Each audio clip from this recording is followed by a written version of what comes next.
Assalamualaikum warahmatullahi wabarakatuh guys. Alhamdulillah. Berjumpa lagi dengan channel saya Molan Hanafi Channel. Okey, hari ni mesin rumput kita dah sampai guys. Ni. Tu dia dah sampai. Ni nak pergi mana ni? Jadi kita nak buka dulu mesin rumput ni, tengok macam mana. Ni. Kita test dulu dia. Macam mana? Kita buka dulu dia. Seberapa cintamu kepadaku? Yeah. Okey guys, jadi kita dah keluarkan benda ni. Jadi kita akan set up lah macam mana biar ia hidup. Ni hadiah untuk mesin rumput. Nampak ni rumput banyak dah ni, panjang dah rumput. Jadi rumput panjang.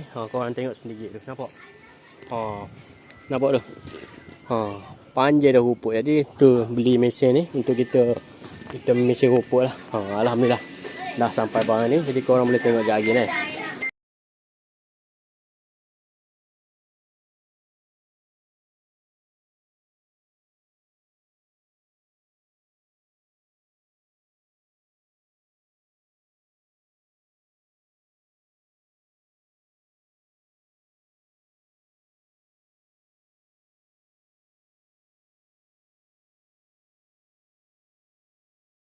Okey guys, kita buka dah sebab kita nak kena pergi hardware mata sebab apa panggil dah pukul 3.30.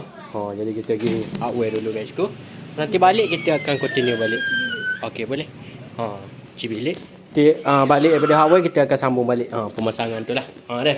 Okey, jom sama-sama kita pergi hardware dulu. Okey guys, alhamdulillah. Kita pergi kat hardware dulu. Kita singgah dekat hardware ni. G2 Enterprise. Jadi kepada korang yang kalau yang nak beli barang-barang hardware ni, boleh datang dekat sini lah. Ada belakang sini. Okey guys, jadi tadi kita pergi singgah dekat hardware tu. Ni sekarang ni kita pergi singgah dekat kedai cat pula. Manalah tahu dekat sini ada, okay? Kita boleh tengok lah. Okey.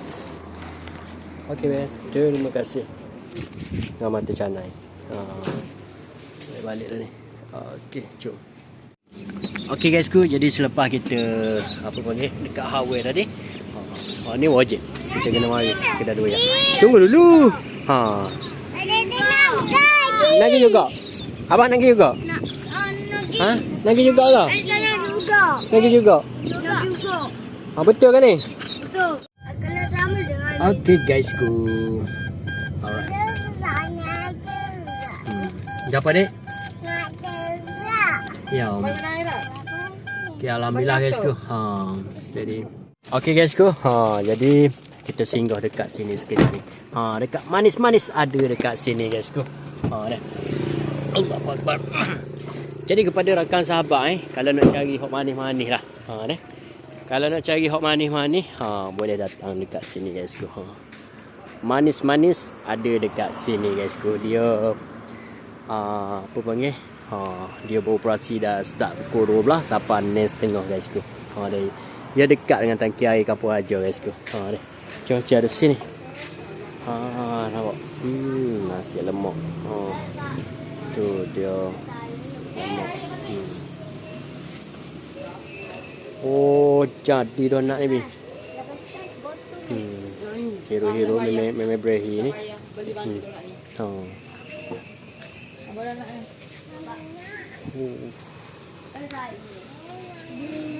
Cherry.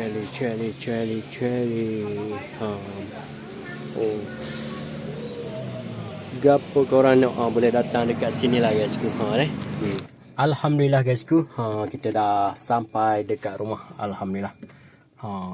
Terima kasih guys yang mana dah tengok video Molan Hanafi. Terima kasih Molan Hanafi ucapkan. InsyaAllah kita jumpa lagi di next video guys Bye bye. Assalamualaikum warahmatullahi wabarakatuh. Wallahi.